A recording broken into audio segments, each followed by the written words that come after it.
cringe every time somebody attempts to dispute their credit report online. And I mean, I get why they do it. It's convenient, it's fast, and it's easy. And we do so many things online. We do online and mobile banking. We do online everything. So you just naturally assume that doing things online is going to be the best way to go about them. But it's not. In fact, submitting your dispute online is probably the worst thing that you can do when you're attempting to do credit repair. Now, it's true that disputing your report online is convenient, and yes, you do get the results fast. But those fast results are only beneficial if they're the results that you want. The chances of you actually getting those results that you want online are slim to none, and I'll go into the reasons why that is later on in this video. Not only that, but you're actually giving up a lot of your rights by submitting these online requests. The rules and the laws that dictate how companies have to respond and what your rights are different if you submit requests online. Don't believe me? Let's take a look.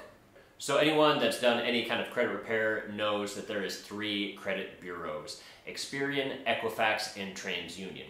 And so the first step for a lot of people in doing the credit repair journey is to log into one of these credit websites and pull their credit report. And it makes sense, right? I mean, how can you dispute your credit report if you don't even know what's on your credit report? And these 3 companies are the ones that generate that credit report for you, so it just makes sense to go and talk to these guys to pull your credit report. But in order to pull your credit report from any of these companies, you first have to log into their website. And that seems very innocent, right? Just put in your username and password. But remember that terms of service, that end user license agreement that you had to agree to when you created your account with these 3 credit bureaus? Yeah, you know the one I'm talking about. The one with the page after page of legal mumbo-jumbo in fine print that, let's be real, you didn't read. Believe it or not, there's some important stuff in there, and you blindly accepted it when you created your account with these 3 credit bureaus. So if you've already signed up with these companies, you have already permanently thrown away some of your rights. Because buried within that user agreement is a clause that essentially says that you permanently waive your right to sue that company. You can't do it. Instead, you agree to binding forced arbitration. And so essentially what forced arbitration is instead of suing them, they get this impartial third-party mediator to come in and hear both sides of the story, and that mediator is the one that's going to assign any sort of damages, if any. And if you don't like the results of that mediation, tough luck. That's what binding forced mediation means. The results of that mediation is binding. It is final. So while it's possible that you may still get a little bit of money out of this process, it's not going to be anywhere near as much money as if you had actually taken them to court and sued them. And how do I know that you're not going to get as much money? Well, it's easy, and it's just common sense. Look, these credit bureaus aren't dumb. They put that clause in there for a reason. And the reason is they know that it's cheaper, significantly cheaper, for them to go through arbitration than it is to get sued. Now, I would never recommend just going around and filing lawsuits, but as a consumer, you do have rights. You have the right to sue Expedited, Equifax, and TransUnion for mishandling your information. And so by giving up the right to sue these companies, you're giving away some of your bargaining chips. They no longer realistically need to abide by the rules near as much because their risk is now significantly lower. They can't get sued. Now, yes, you can technically opt out of this binding arbitration, but you have to write them a letter within 30 days of opening your account, basically opting out of this arbitration clause. And the letter has to have some very specific items in there, or even they're going to throw that letter out. And then you got to keep that letter on file basically forever, because if you did want to sue them, the first thing that you would have to do is prove in court that you're eligible to sue them, that you did in fact opt out of this clause.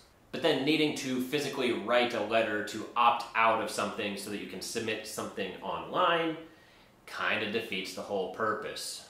So instead, I highly suggest that you never create an account with these 3 credit bureaus. It just simplifies the process. So I actually recommend that you go and get your credit report online for free once per year from annualcreditreport.com. This website is the official website as dictated by federal law, where once per year you can get your credit report for free. But currently, with coronavirus going around ravaging the nation financially speaking, there's a lot of financial problems that have been creeping in, and so now they are currently offering a free credit report once per week until April of 2021. So take full advantage of that. This way you can still get access to your credit report, the same credit reports that you would get from logging into Expedited, Equifax, and TransUnion, but now you don't have to worry about those 3 companies' stupid end user license agreement, their terms of service, and so you can still sue those companies at any point you want, retaining your rights. And the next problem with submitting a dispute online, besides the fact that by simply creating an account with these guys, you have permanently waived your right to sue, the next problem is online submissions are just simply handled differently as far as the rules and the federal laws go that protect you as a consumer. So we're going to be talking about the FCRA, the Fair Credit Reporting Act, 611, Item A, Paragraph 8. Now, the Fair Credit Reporting Act is very important. This is your consumer rights. So in that regards, I highly suggest that you actually go online and read some of these sections in detail because they are important.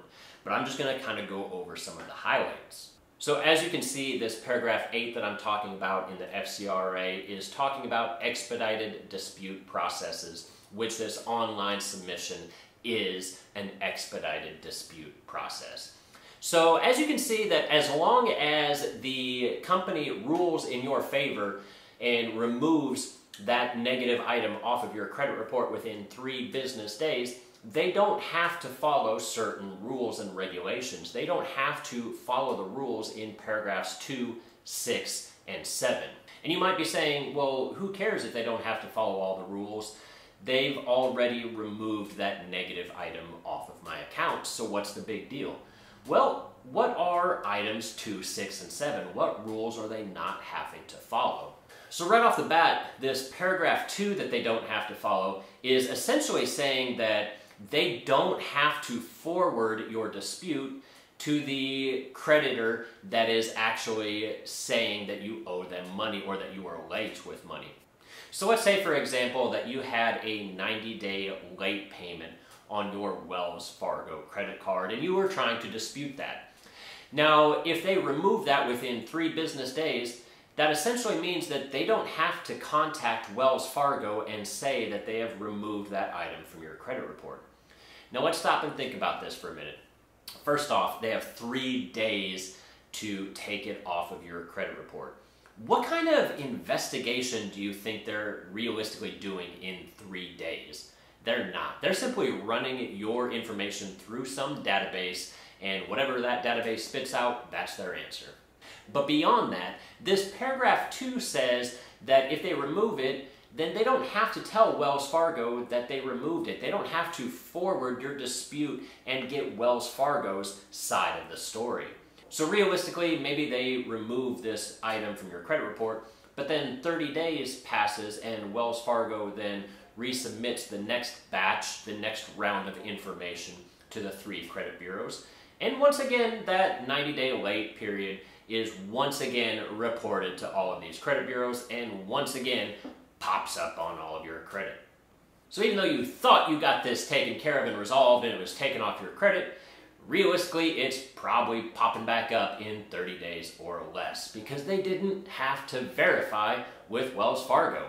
The next rule that these credit bureaus don't have to follow if you submit online is that they don't have to provide you with any written results. They can just tell you the results over the phone. And once again, this over the phone results is great if it's in your favor, but what if it's not? How are you supposed to go back and resubmit and reattack this to get the results that you want? Anyone that's serious about credit repair knows that the overwhelming majority of your results are going to come from the second, the third, and the fourth time that you submit and dispute with these credit bureaus. It takes time. It takes back and forth. You have to find out what information that they're using. How did they verify this particular negative item? And then you got to go and find out and attack the information that they supposedly verified. So it's sort of this back and forth process. So if they don't give you any written information and any written details, then how are you supposed to go back and fight that a second time? Because whatever it is that you're trying to fight, you got to be able to first prove. And that leads into topic number 3 of why you should never file a dispute online, is that they just simply have to give you the results over the phone. They don't have to give you any real details. They don't have to give you how they verified that information. And once again, if they don't tell you how they verified it, then how are you supposed to fight it again? Because if they tell you in writing that they used company XYZ, the reports that they generated, to verify this negative item on your account, and then if you go to company XYZ and you look at that report and you find all kinds of errors in that, and then you can go back and fight with the credit bureaus because you can say, look, you supposedly verified this negative item through this particular report, but this particular report is garbage and it's full of errors, and here's the list of problems. So you verified my account by using an inaccurate report. As such, you need to please remove this negative item off of my account.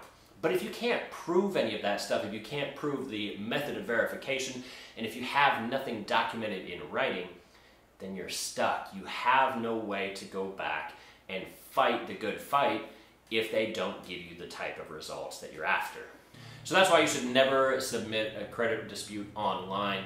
You want to retain as many of your rights as possible. You want to retain all of those consumer rights that are granted to you by federal law. Don't give up that stuff because that just puts the ball in their court. You should always file a dispute via certified mail. That way you have proof that not only you submitted a dispute for this particular topic, but now they are required to send you written documentation in return, which will then provide you with that proof that you need to go for rounds 2, 3, and 4 to resubmit and reattack this particular item and eventually get it removed. If you found this video useful, be sure to subscribe, leave a comment. I love hearing from you guys.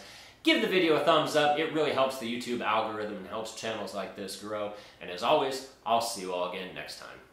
Thanks.